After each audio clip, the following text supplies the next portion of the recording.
Okay, good evening, everyone, and thanks for joining us for this final considerations for conversion session here on Governor Live. My name's Ian, I look after Modern Governor, and I'm sort of hosting this evening. I'm not providing most of the input. I'm leaving that to our three guest experts, who I'll introduce in a second. We are going to get going straight away, and I'm going to just explain how we're going to work this through. If you've not been before, you're welcome. If you've been before, you'll know the form. We're going to try and get through these early moments as quickly as we can and get on to the main meat of the presentation, which is about, this week is about joining a multi-academy trust. If you're a governor in a maintained school, you'll be aware that things have changed. If you've been attending for the first three of the sessions, you'll know how things have changed in the landscape of MATs and academies. But you'll also be aware that joining a MAT is very much the government's idea for where schools should be going. So this is about helping you make an informed choice. If you filled in the polls down below, thanks for doing that. We're just going to move on now and work our way through these brief slides, and then we'll get on to the main content. So just some housekeeping. If you've not been here before, we cannot hear you. No matter how much you yell at your computer or your device. The video might pause, don't worry about that, it should be okay. If your connection drops or something goes wrong on your device, someone knocks it out of your hand or you spill a glass of wine on it, who knows, just simply get another device or get on the same one and come back, we will still be here. If someone else in your family is doing something on the internet that might use a lot of your bandwidth, the amount of connection you have to the internet, that maybe ask them to stop for the next hour. And this is being recorded and hopefully will be with you as soon as possible. We're trying to conduct ourselves as we would in a governing body meeting, so just be respectful, respect people's opinions, think about what you're saying. Obviously it is being recorded, but the reason that you're only listed as your first names is that obviously many people are Googleable as governors, either on your school website or possibly in Edubase. So we kind of anonymise it a little bit by just having your first names. This means if there's someone in the room with the same first name as you and they got in before you, may well be your first name number 2 or number 3 or number 4.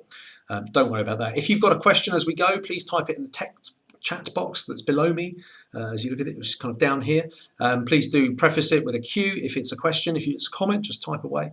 But if you've got a question, then do ask it for one of our presenters, maybe in response to something they've said. We will try and answer, we'll have a dedicated time at the end. We try and leave as much time as possible for questions because that's sometimes where the richness of the discussion comes from. And please bear in mind issues of confidentiality. If you're sharing something about something that's happened, either something that's happened in a school or a trust across your town or even one that you've been involved in, please do bear in mind that this is a public forum and think about how you talk about this if you were speaking in front of parents or someone else at the school gate or something like that. So please do bear that in mind. Our presenters are the same who've been presenting for all of the considerations for conversion. Christine Bayliss is the founder and director of CBEX, has done a lot of work in supporting schools thinking about academisation, and also has previously worked in the DfE to do with free schools and some of the academies programme there. Michelle Gray is an education partner at Berg and will be dealing with lots of the legal sort of aspects of what it means to join a multi-academy trust this evening. And finally, Karen Rae is director at Armstrong Watson, a firm of accountants, and who do a lot with academy finance, and will be giving us kind of the inside track on what joining a multi-academy trust might mean for your school's finances. So we're going to switch over to that now. I'm going to change the layout and switch to Christine and mute my microphone, and then Christine will work through these slides, and then we'll hand over to Michelle. Christine. Okay, first of all, apologies, I've got a bit of a cold, so I'm hoping I won't sneeze, but if I do, I apologise for that in advance. Now, this is a sort of like the end of our sort of short journey. If you think back to the first 3 sessions, if you were part of those sessions, you will remember that we sort of talked about conversion, we talked about whether you need to convert or not. I mean, it's perfectly all right to come to the conclusion that actually converting to academy isn't quite for you at this moment in time.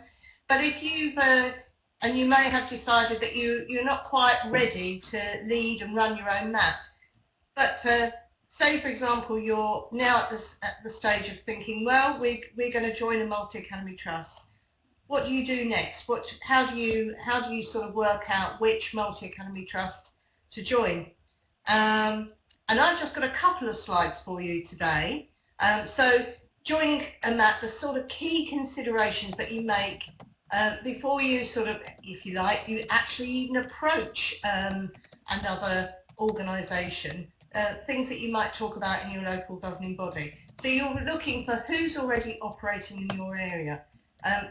Do their values and vision and ethos match yours? This is really, really key. And I would never advise anybody to join a multi-academy trust where your vision, values and ethos don't line up. What's the scheme of delegation say? What do you do in terms of due diligence? And what's their track record in terms of school improvement? If you remember last week, your own track record was really an important part about whether you led your own MAT or not. So it's equally important this way round. So what I've done here is I've actually looked at two MATs in my local area, and I've just established a sort of short, if you like, criteria, vision, values and ethos. I've used accounts cash in hand as a sort of as a comparator. You could choose, whatever. If you've got if you're in buildings that maybe will need some capital investment, you could look at capital spend, for example.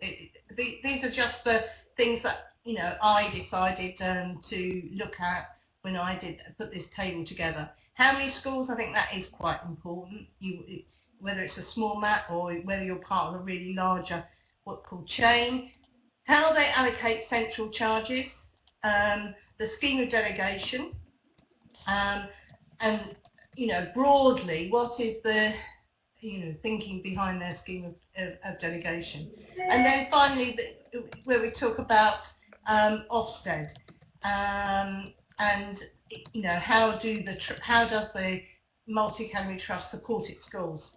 So here we've got two MATs. These are both. This information is taken directly from their websites in the area where I live. I didn't need to do an awful lot of digging. And you can see here that they've quite clearly sort of set out their vision, values and ethos. MAT B is the larger of the two. It's part of a big academy chain. And there I think they've got more developed, if you like, raison d'etre, way of operating. They obviously really value outstanding professional development across their chain. Support from the centre, earned autonomy in terms of how they treat their particular schools. MAT A is slightly different. It's obviously a smaller group of schools that locally working together, and I think you can sort of see that there's more opportunities, more choice, improved teaching and learning. That's what they want to. That's what they want to do for their local community, and they aim to raise aspirations, parental engagement. That's an interesting part there if you're a primary school that values parental engagement. And between them, they want to get better resources. Now, just looking at cash in hand, I mean, there's not very much you can draw from that, because obviously there's 5 in one MAT and 41 schools in the other MAT. But at least it shows you that they are actually, they actually do have some cash in hand at the end of August. I found it rather surprising actually that they got the big MAT had got over £16 million. But hey, if you were a school that maybe needed a bit of investment, that might be something that might, seriously, that they could help us out with our issues. Then we move down to central charges, because I think that's sometimes the nub of the issue.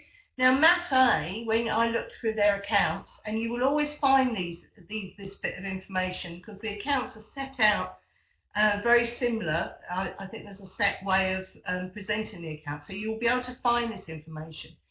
£106 per pupil for MAT A, but in MAT B it's 3% of GAG, which is quite interesting. And you could multiply up £106 per pupil by the number of your pupils and do a quick calculation to sort of see whether that's anywhere near 3% or perhaps a bit more. Scheme of delegation was quite interesting for both of them, both the MATs. So for the small one, it was just actually a financial scheme. I couldn't see anything in their scheme of delegation which said, how you might appoint a head teacher at a school, and how you might involve the local governing body. So no, it didn't give you as much information as the scheme of delegation in MAP B, which was very much about earned autonomy, and very clearly sort of set out what local governing bodies would, what powers they would have in certain circumstances. And then finally, these are Ofsted paragraphs. Now, what I did was I looked in each of the maps, I looked for their most recent local Ofsted report. And if you look on the leadership and management section, right at the very end of the leadership and management section, you will always find a little paragraph if they belong to a MAT on how the local MAT, or how the MAT supports its local schools. And I've just cut and pasted those paragraphs from the report into that. And you can see there that both of the MATs, obviously do support their schools really well. And they provide expertise and funding. There's training, obviously, in MAP B is on a much grander scale because of its size. Now, I think if you've got something like that, and obviously you may have another couple, might be a MAP B and a MAP D to look at if you were doing this for real. But these are, as I say, these are real life examples. You would be able to then sort of make, I think, a sort of reasoned choice about, well, I think this is, this one isn't for us. This one, shortlist this one. We could, shortlist another. And then you would move on to doing much more detailed investigation as to whether that map was okay for you. And at this point, I'm going to hand over to my colleague, Michelle, who's going to run through the sort of legal bits that you might follow on. Good evening, everybody. I'm going to go through, as Christine said, the legal aspects of joining a MAT. And some of it I may repeat if you've obviously signed up to the previous webinars, but I think for those that are new to this series, it's useful to go through some of the steps. So I'm going to look at the legal structure in terms of joining a MAT, and the key is due diligence, really, which I'll focus on in due course. So in terms of legal structure, for those of you who were in last Thursday's session, you'll remember that I took you through a simplified structure in terms of what a MAT will look like. So you have the members, trustees, and then you may have various subcommittees under that. And then you have the local governing bodies for each school. Now, I know there's some recent changes in the terminology for LGBs. So I know the NGA are calling them advisory councils or various other names, but that's obviously there for illustrative purposes. If you want to explore in more detail and understand about the various roles and duties for members and trustees, then do look at last week's session, which is available online, and then you can understand a bit more about what their responsibilities are, because that is important as well, particularly if you're going from a maintained into a MAT as opposed to a SAT into a MAT. So that is a simplified structure. In terms of the legal structure of a MAT, obviously many of you will know it's a limited company. In the MAT there's a master funding agreement, and that funding agreement effectively is the legal entity. So it's the multi-academy trust that holds all the land and the contracts and the employees, and then underneath you will have multiple, depending on the number of schools in the academy, multi-academy trust, you will have a number of multiple supplementary funding agreements. So the schools, I think it's important to understand the schools are not a separate legal entity in their own right. The legal entity is the multi-academy trust. So there's two aspects to joining a MAT. Obviously, if you're from a maintained school joining a MAT, you'll be or have access to the conversion grant, and it's a very similar process to just a normal conversion. It's very similar. If you're a single academy, however, looking to join a MAT, a couple of things you need to be aware of. The grant for conversion is not available, and a single academy is effectively redundant, so it's wound up, and your assets in that single academy effectively assigned to the new multi-academy trust, and depending on whether it's a leasehold, freehold, the land will equally need to be transferred as well. I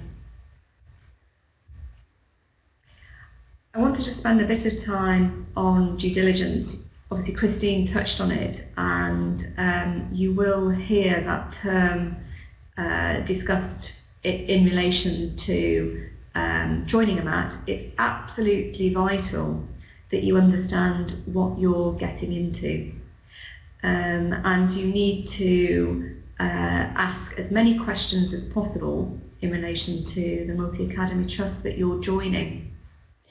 So you need to understand their current regulation schemes and also what they intend to do in the future. So insofar as the due diligence around the legal aspects, if you look at contracts, what contracts do you as a school currently enter into that you feel you can give up and that the multi-academy trust can provide? And what are the early termination costs in relation to those contracts? But it's also important to understand, obviously, what the multi-academy trust can provide to you, and that's why I put top slicing in the slide, because as a multi-academy trust, you as a school will pay a certain percentage to benefit from the services provided in the multi-academy trust. Now, it's certainly, some of you probably will know, it's certainly less than the local authority contribution, and the average is about 3 to 5%. Now, different multi-academy trusts, and Karen will probably be able to expand on this a bit more, but there isn't a sort of one-size-fits-all in terms of top slicing. Some multi-academy trusts will base it on just a pool percentage. Some multi-academies will look at what the needs are of the individual schools and base the top slicing percentage on that. But it is important that you understand what potentially you can give up that the MAT can provide, and what the percentage top slicing is. In relation to TUPE, I spoke about TUPE in some detail on the first session in relation to transferring over to an academy trust and the employees' terms and conditions being preserved.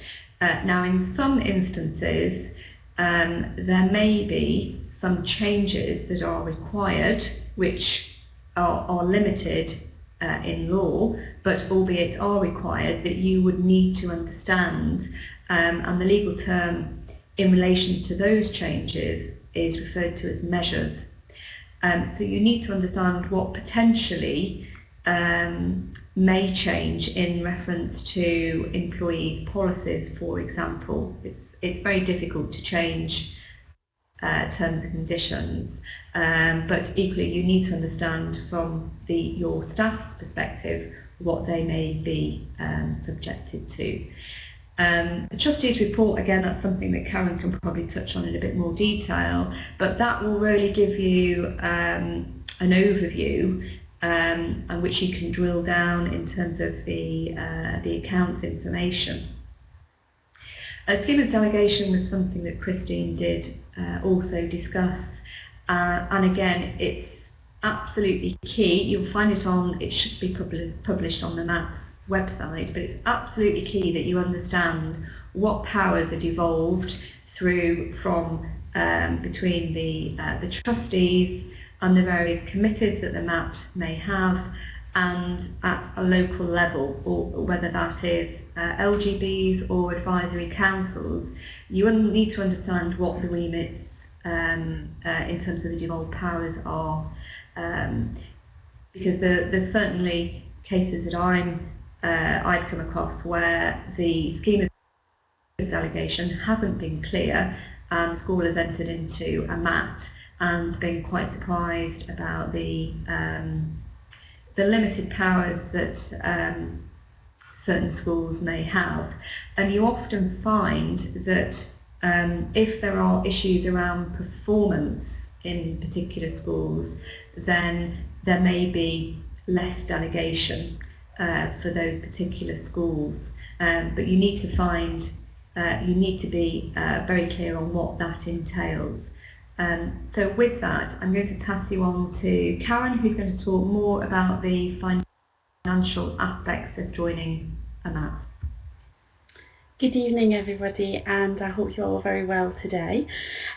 So for our final session we're going to cover the financial aspects of joining a MAT, and I thought I'd start off with some key issues that we need to think about ahead of actually taking that step forward. I think due diligence is a word that we've all used tonight, and I'm going to cover some kind of key financial aspects of that. And then finally just round that up with the sponsorship plan, which is ultimately the kind of final detail of actually joining a MAT that then gets approved by the Secretary of State to make sure that actually the transfer can take place. So when we're thinking about joining a MAT, we really want to start from a position of strength. So it's almost getting your ducks in a row before you even start the process, making sure that we have full information as a governing body, but also as an organisation ahead of the kind of questioning that we will face when we're looking to amalgamate with somebody else. We need to be prepared for change. You know, we have obviously looked after our own school very, very well, and hopefully we're going into the joining of a MAT voluntarily, but if we're not, if we're being forced because of a particular circumstance, then obviously there will be change thrust upon us, but certainly we want the school to continue doing its excellent work and the team actually working with the school to move forward. Obviously, once we join a multi-academy trust, who's going to be responsible for the accounting systems and functions? Within many MATs, there is still usually some kind of financial function within each individual school, but the final process of preparation of financial statements and kind of pulling all the information together for the multi-academy trust may be held at central office. So there may be some changes that we need to take in school in respect of those accounting systems and functions. We've talked about schemes of delegation. At the moment we have various levels of authority for approvals and authorisations of expenditures and income, but those levels may be adapted once we join the multi-academy trust. So some of our powers may be dissolved a little bit more. So again, it's time for change. Now, I would love to say that joining a multi-academy trust doesn't cost you anything, but unfortunately it does, and it certainly takes a considerable amount of time for probably the senior management and also the governors of a school, because obviously there's those questions to answer, there's normally deadlines to achieve, and therefore in terms of time and money it can be quite a drain on resources. And obviously you as the school that's potentially joining the multi-academy trust, you won't receive a grant for actually fulfilling those obligations. The multi-academy trust sponsor will get a grant to actually adopt you, if you like. So unfortunately those costs will be incurred by yourselves. And then finally, Michelle mentioned about the top slicing, because of course once we join a multi-academy trust there are some central office costs that our school will have to contribute towards.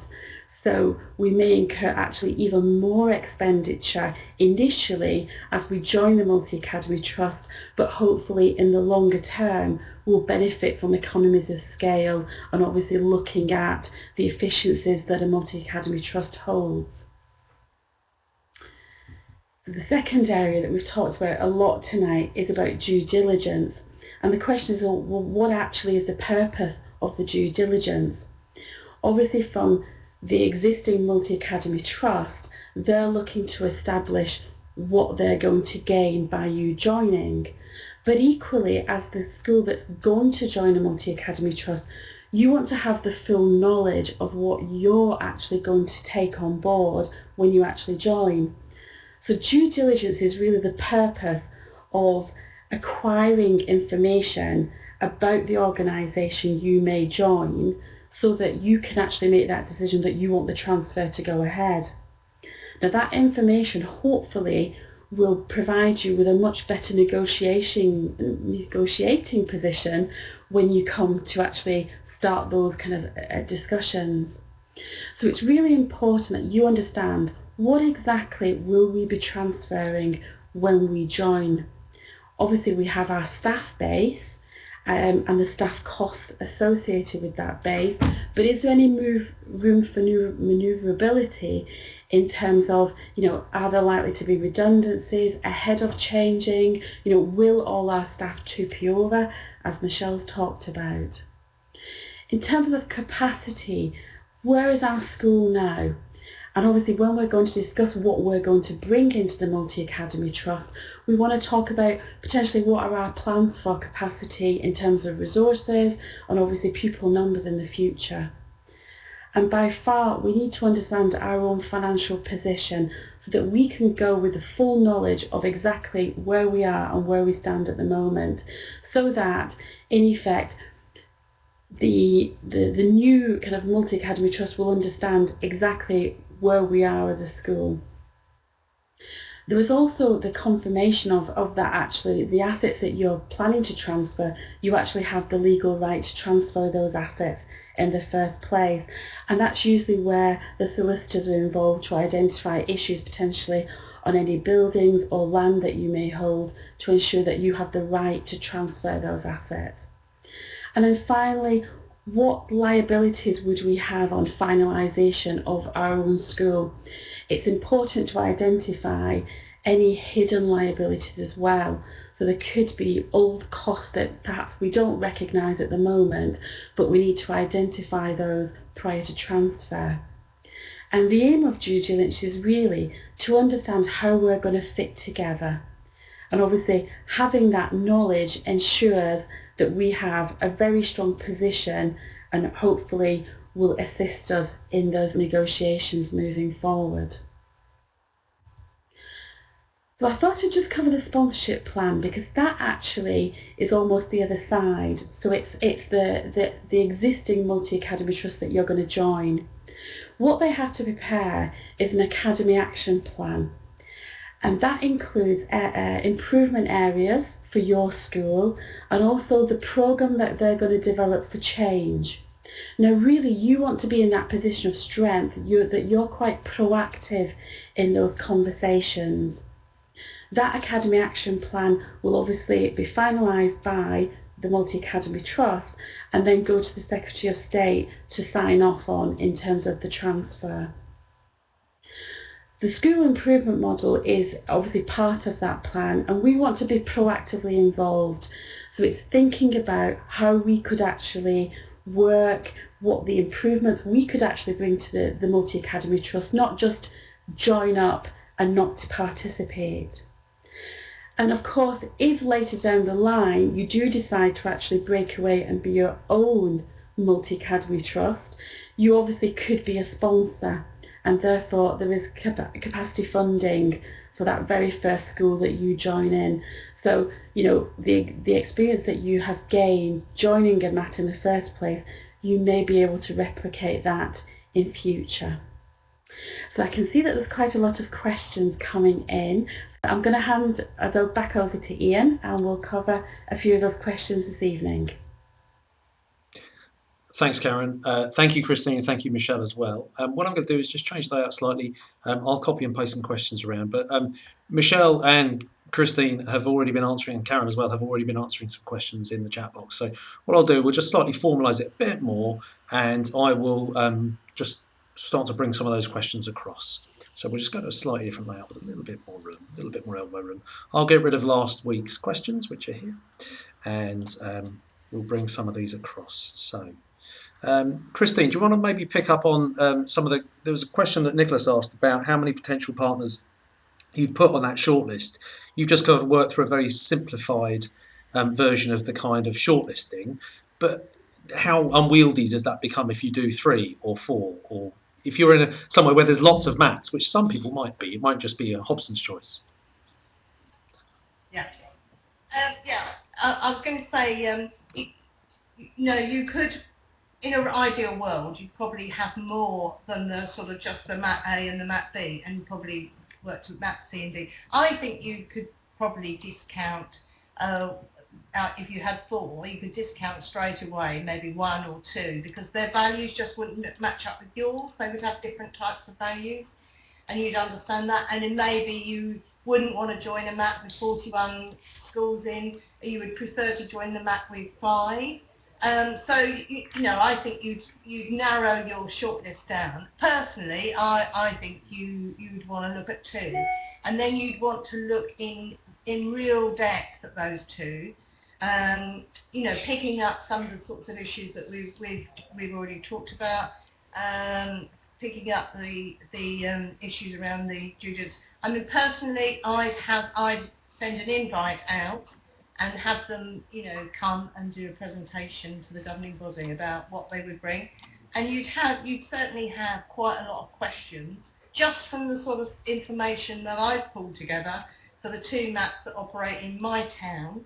There are, you could pick out 5 or 6 questions straight away that you would want to ask a group that was coming to present to your governing body on joining their mats. Okay, thanks. Michelle, maybe you could answer Simon's question about the land for church schools who join a mat. I think Karen gave a brief answer to that in the chat box. Is there anything you can expand upon, or maybe Karen can come back on that? Yeah, I mean, in general terms, it's to do with the ownership, and it's getting that consent, which can often cause a delay. I think Simon said it's apparently holding up their conversion, so I don't know how long they've been waiting for, but it's all to do with the ownership in relation to church schools. And is that something that would be handled by the diocese? Would they have advice that schools would take on that? Or is that consistent advice, or does it vary from diocese to diocese? Or is it about getting in kind of expert legal advice on that? Or is it fairly straightforward once you've kind of aligned yourself with your diocese? Yeah, I mean, it's a combination of all those things, Ian, and it does depend. It varies from diocese to diocese. There isn't a sort of set timescale for when that consent is given, but when you compare that to perhaps a maintained school of no faith, you've got the local authority to deal with, and they are the landowners. But for church schools, then there is an added delay with regards to getting the consent.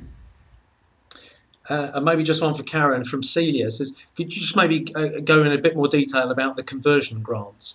Because again, that just sounds like a big lump of money that's flying towards a prospective mat. Where does it stick? Because you've said that the mat gets a grant, but you don't when you join it. So how is the grant spent, and what's it for? Yeah, in my experience, where you've got an existing multi-academy trust and they are looking to for a new school to join them, and they become the sponsor of that school, there is normally a £25,000 grant, and that generally covers the legal and due diligence work. for them to kind of make that decision and bring that school in. Now, there was talk of that kind of stopping because obviously as the number of multi-academy trusts grow, that's obviously quite a sizable funding allocation. But in recent times, as far as I'm aware, it is still being paid to the initial multi-academy trust. I think, Michelle, have you heard of anything changing on that one? No, I haven't, but I think that's probably a future point that probably the DfE and the EFA will have a look at. But obviously, if you're sat joining a MAT, then there's no conversion grant for that. And probably a question for... But it is, Karen's right. Sorry, no, keep going. Karen's right. The conversion grant is there to cover the, I suppose, the mechanics, if you like, the legal side, any marketing, rebranding that is required as a result of the conversion. So that kind of deals with the kind of funding for that sort of work. But Liz has got a question for anybody, in fact everybody. Where does the time for this come from? Previously, obviously, it's not because we've all got lots of spare time. You know, if you're a governor in a school, you're just kind of swimming in it. But beyond that, clearly we don't. But beyond that, last week we talked about a project manager for creating a MAT. Christine was quite clear. I think we touched on the idea of having a project manager to oversee starting a new MAT, leading a MAT. But from the other side of things, where's that kind of role? Where does it sit within a school that's looking to become part of this bigger kind of constellation of schools or something like that? Is there a role for a project manager, or do you just lump it on the member of SLT who seems least busy, or the governor who looks like they've got time? How does it work? Well, Christine, do you want to deal with it? Well, it does depend. I really do understand now that school budgets are really under pressure, but it's a sort of question of how you prioritise your resources, and whether you want to invest in bringing in, expertise, outside expertise, whether that be somebody like Karen who might, who might be able to help you and sort out the finances, of a potential partners, or it could be Michelle, or it could be me who, does all that sort of initial mapping work for you, to present you with the information so that you can make that choice. Of course, when schools were converting to be SATs, the school itself got the conversion grant. And so that was slightly different, because you could, if you like, invest, and then you would get some money when I think it was always paid on completion of the conversion. Is that right, Michelle? I think it's within 14 days of getting the academy order. Yeah. So that money comes in. That money comes in when they were forming a SAT, but when you're joining a MAT, it is slightly different. I think Nicholas has just added an extra question on there to say, will that grant cover most of the legal costs of converting, and is there a danger you're out of pocket? Well, obviously £25,000 is a decent grant for the multi-academy trust, and it will predominantly cover the legal due diligence and the financial due diligence that you undertake, but obviously it doesn't cover anywhere near the amount of staff hours and the governor time that's invested from the other side of the school, the school that's actually joining. So it's that balance, but in general, for the ones we've seen, the 25 does generally cover the entire cost. Yeah, I liken it to, for those of you who may be in business in the private sector, it's very similar to buying and selling a business, and if you've ever been involved in that, you'll know that the lawyers ask you for all sorts of information on documents, warranties, indemnities, etc., and it's very, very similar in terms of it's very intense and time consuming, but that is outside of any of the costs that are incurred, and it's part and parcel of the process. And the way that it's designed is that it's led not by the head, but it's the chair of governors who will ultimately be signing the funding documents. So the governors do need to be very much involved, because they obviously table it on the agenda.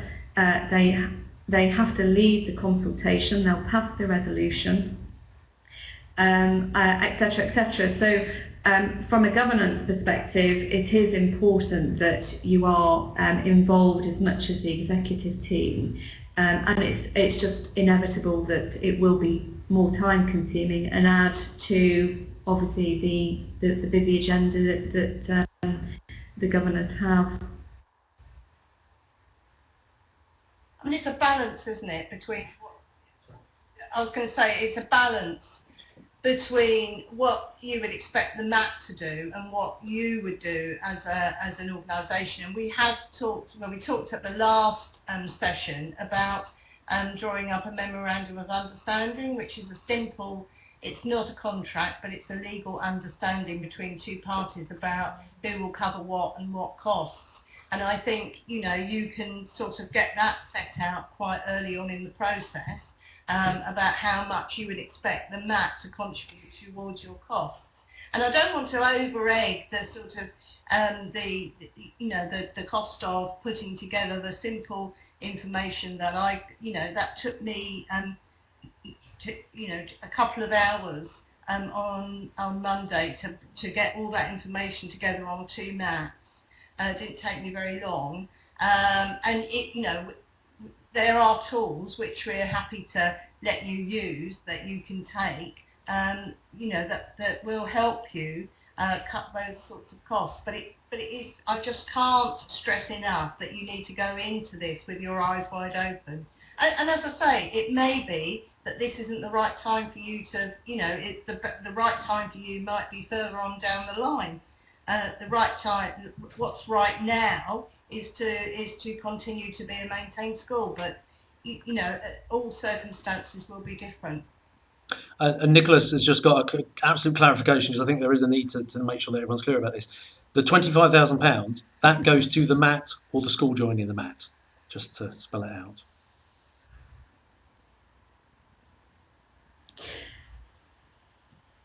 Well, my understanding is if you're a SAT already, you won't get a further grant. If you're a maintained school joining a MAT, the grant is there for you to convert. Karen, is that your understanding? Yeah. So the maintained school will get a conversion grant to join the multi-academy trust. The 25,000 that we initially spoke about is if the lead school within the multi-academy trust is going to become a sponsor for another school joining the MAT. So there's a conversion grant to academisation for the maintained school into the MAT. And they get, is it 25 or 12? I think it's still 25. I think it's the same figure. And in terms of accounting for how that is spent, what sort of diligence does anybody like the EFA or someone like that do on how it's spent? Because obviously some of it's going to be legal, some of it's not. I was interested by Tony's question, who said, is it simpler for schools who are an existing federation to convert to a MAT? Does that have, obviously you've still got to do due diligence, and Christine I think has answered that there are some issues around that. Does that possibly simplify things? If you look at the NGA guidance, for what it's worth, says that federation is probably a first step to becoming a MAT, because you tend to federate with schools who have that kind of similar ethos, don't you? So does that kind of simplify and almost make a few less hurdles to get over in terms of where that grant goes and how far it goes? Because there's lots of concern in the questions about there's just not enough money and we're all really busy. Does federation help in that way? Christine, would you say? Well, I think it does help, but it depends on the basis of how you've set up the federation, because we all know that there are some federations which are very loose or soft,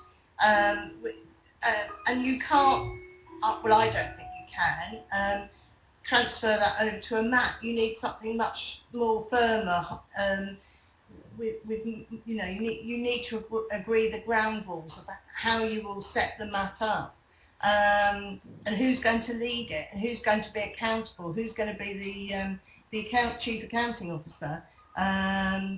So it on paper it looks easier, but I think there are sort of other issues which might make it tricky.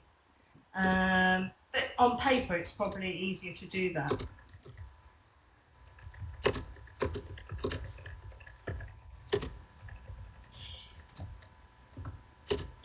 Nicholas asks, probably one from Michelle, at what stage would you advise bringing in sort of a external legal sort of source, such as yourselves or whomever?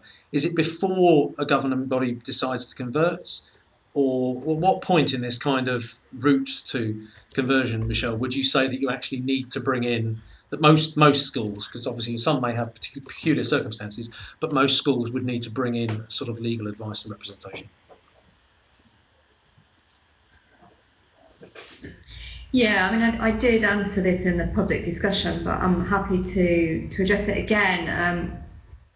Certainly we get involved in a very early stage, often before the resolution is passed, when it's actually being discussed at the governing body meetings, because as part of the discussion around the benefits and the implications, they also need to obviously understand the timescales, the legal implications, what the responsibilities are.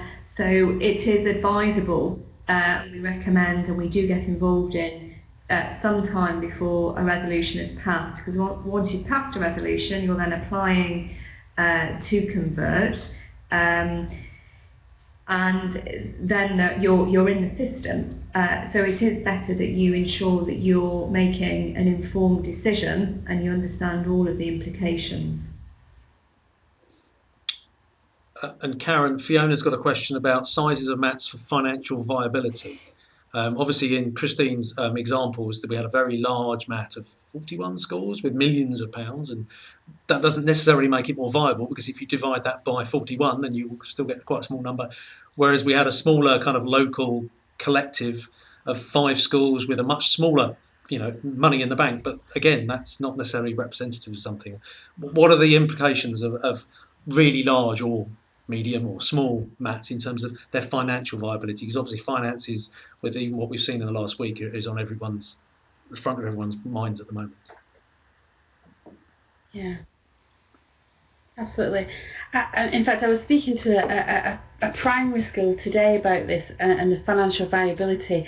I think there's a number of things to take into consideration, really. It's the what's happening in your local area, in terms of if it's a primary school or a secondary school, because you're looking at the long-term financial projections for various schools if you're thinking about coming together or joining a mat. Obviously pupil numbers is vital for the initial income that's coming into the mat, and therefore having those projections for a period of, say, even up to 5 to 10 years will give you an understanding of what you're going to bring into that mat.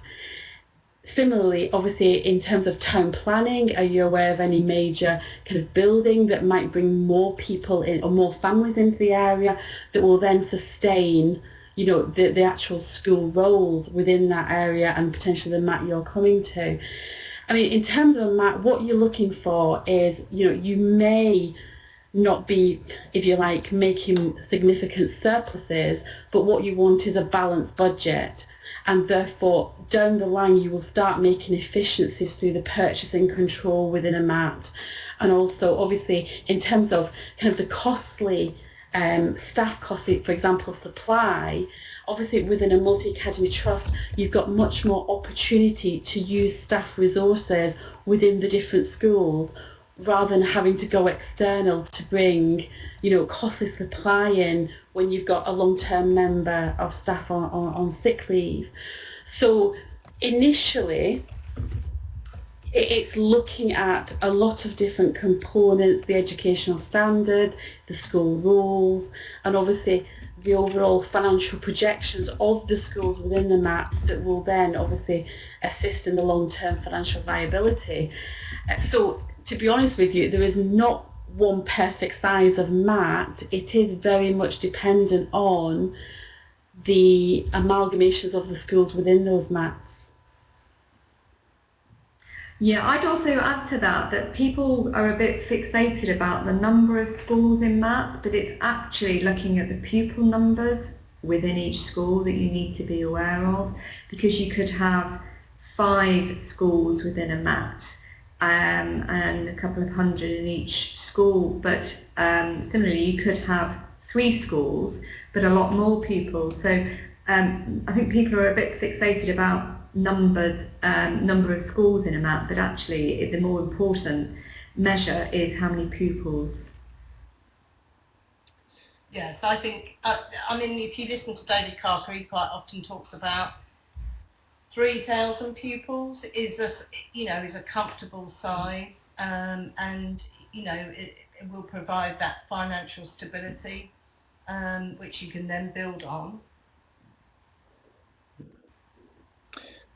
Nicholas has a question, almost a comment, but I think it's probably quite relevant.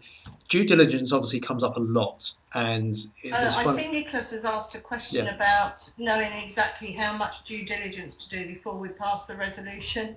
And then that is the sort of $64 question. It is just really difficult to, you just have to sort of sort it out until you feel confident you understand what you're getting yourself into, and the rest of your governors understand what you're getting into. And as I say, if you're not clear, or you don't think that this is going to be good for your school, then don't do it. Nobody is at the moment is forcing anyone to convert to academy status, and we've been really clear about that this might not be the right time for you, in which case, sit back, watch how things go, and do your sort of regular scanning of the local area, where you are in terms of standards, all the other things that we've talked about in the previous 3 weeks, and convert at some stage in the future. But you've got to be confident that you're going to go into this and that your children in your school are going to benefit from what you're about to do. And that's the most important thing, that the children benefit. Yeah, just to, Christine's absolutely right, but just to add to Nicholas, you asked a question about, can you effectively pay a friendly legal accountancy expert to do it for you? My strong recommendation is that whilst they can assist, you need to be the people that actually understand the vision and the strategy, what the size and the ethos is, because you ultimately have to work alongside the other schools within the MAT, and you're the best people to be making the decision around the due diligence.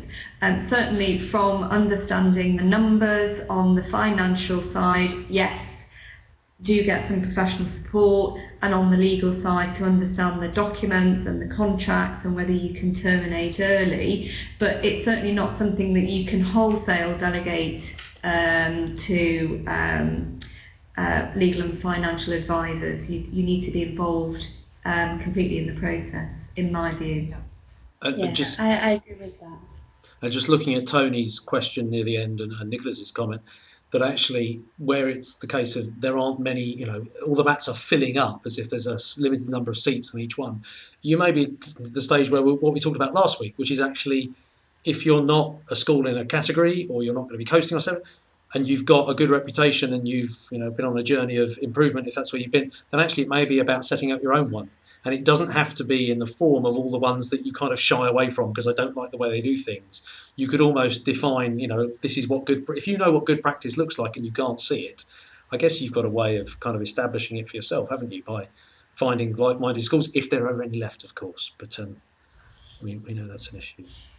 Yeah, I mean, certainly locality, some MATs straddle different local authorities, and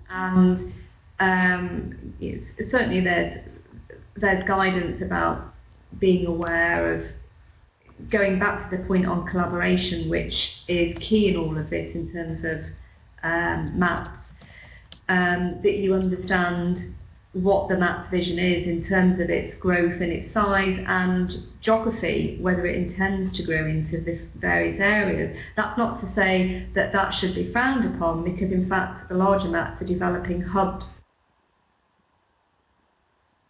within those geographical areas to ensure that there is collaboration and effective use of resources. But that question forms part of the due diligence. And the other thing I was just going to quickly say is that, you know, there are local authorities and local authorities, and you know, for some of the better local authorities, they will be able to have some expertise within the local authority. They haven't made them all redundant by now, but somebody there who will be able to, you know, give you some guidance, some help. I've no doubt about that.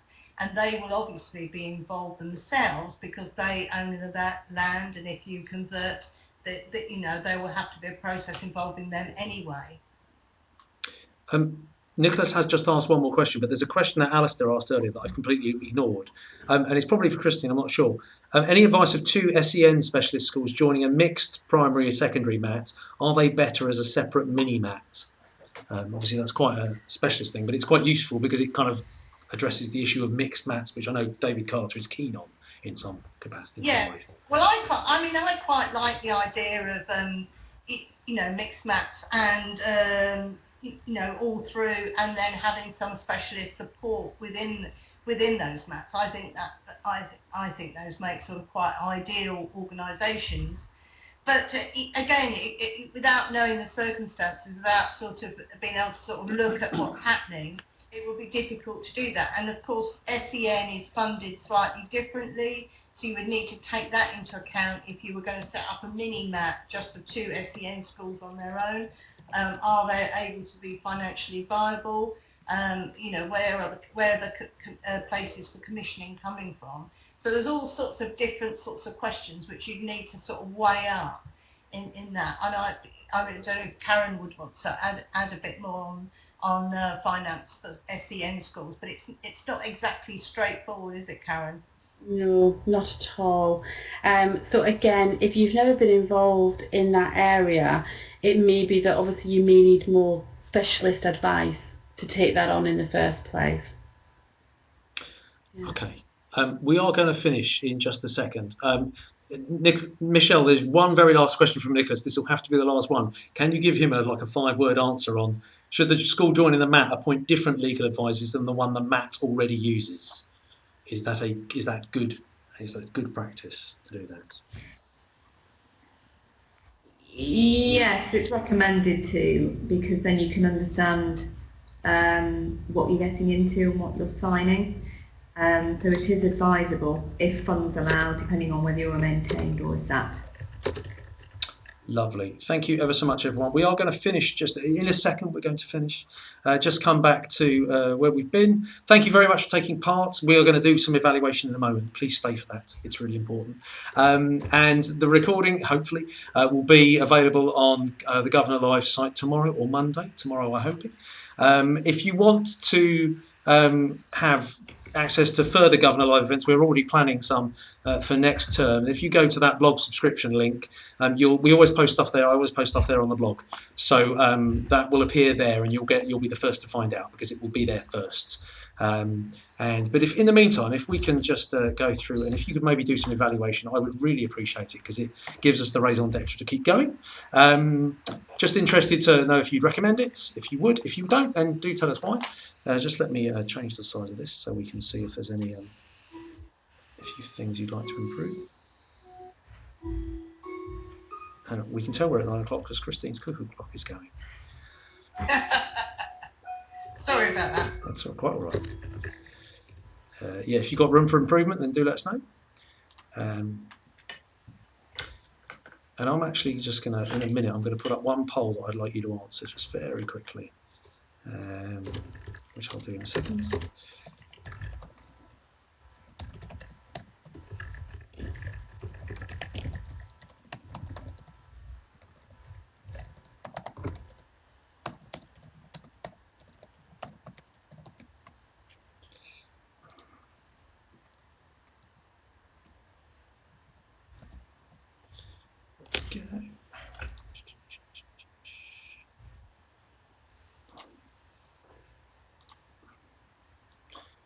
There we go, and I'll just put this one up here. If you could answer that, that would be really appreciated. I'd be interested to know how many you attended, because it gives us an idea about how to structure these if we're doing lots again. Again, thank you ever so much for attending. I appreciate that you already have busy lives anyway. These are made even busier by being a governor or a trustee.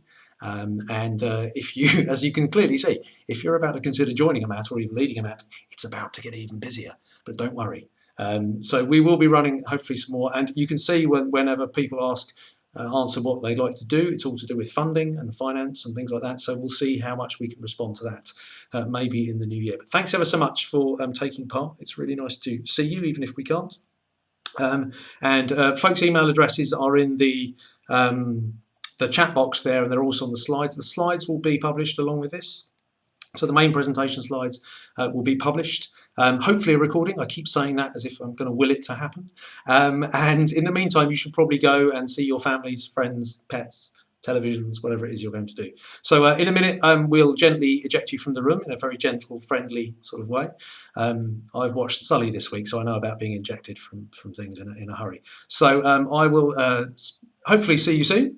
Do keep going. Best of luck with whatever it is you're doing. Contact these folks if you need to, and we'll see you hopefully again soon. If you're celebrating, have a good Christmas and a New Year. And yeah, thanks for attending, and bye for now.